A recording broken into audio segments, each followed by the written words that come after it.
हाँ तो दोस्तों 2 या 3 मार्क्स में पूछे जाने वाला हेनरी का नियम, बोर्ड एग्जाम हो, अर्धवार्षिक परीक्षा हो, प्री बोर्ड हो, हर एग्जाम में पूछा जाता है। तो हेनरी का नियम क्या है, आइए इसे समझते हैं। देखिए, इस नियम के अनुसार स्थिर ताप पर यानी ताप फिक्स होगा, स्थिर ताप पर किसी गैस की द्रव में विलेयता मतलब घुलनशीलता, कितना तेज घुलेगा, विलयन की सतह पर पड़ने वाले गैस के आंशिक दाब के समानुपाती होता है।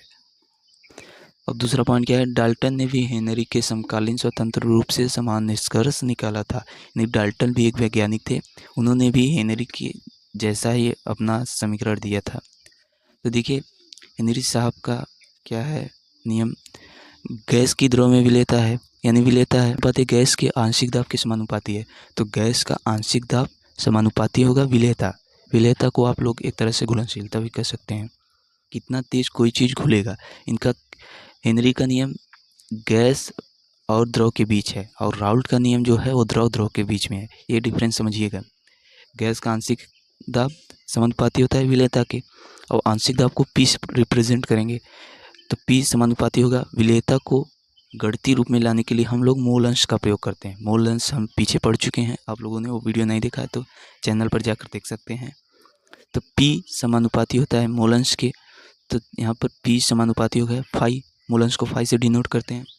तो पी बराबर ये हटा, समानुपाती का चिन्ह हटेगा तो स्थिरांक कोई आएगा, तो यहाँ के एच स्थिरांक, के एच हेनरी नियतांक है, यानी कि P बराबर के एच एक्स, यही वाला P बराबर के एच एक्स। अब इसे हम कैसे कैसे लिख सकते हैं, अब देखिए के एच को ही रहने दीजिए, एक्स गुणे में है, यहाँ आएगा भाग में, जो है के एच बराबर पी अपॉन एक्स हो गया, या के एच गुणा में है, यहाँ पर जाएगा भाग में, पी अपन के एच हो जाएगा, पी अपन के एच, एक्स यहीं पर है, एक्स यहीं हो गया। तो इसे ऐसे भी लिख सकते हैं, के एच बराबर पी अपन एक्स, या पी अपन के एच बराबर एक्स, यानी फाई, जहाँ एक्स हम पढ़े वहाँ फाई है। तो इससे क्या निष्कर्ष निकलता है, देखिए इसे, यहाँ जो मोल अंश है वो व्युत्क्रमानुपाती होता है 1/kh, हेनरी नियतांक के, यानी kh की वैल्यू बढ़ेगी, घुलनशीलता कम होगी, वह कम घुलेगी, गैस में द्रव कम घुलेगा। जब kh की वैल्यू कम होगी तो घुलेगा बहुत तेज़ी से, घुलनशीलता जो मोल अंश है बहुत तेज़ी से घुलेगा, विलेयता उसकी बहुत अधिक होगी। तो यहाँ पर एक पॉइंट है, बहुत ही अच्छा पॉइंट है, ये पॉइंट एग्जाम में लिख कर आइएगा।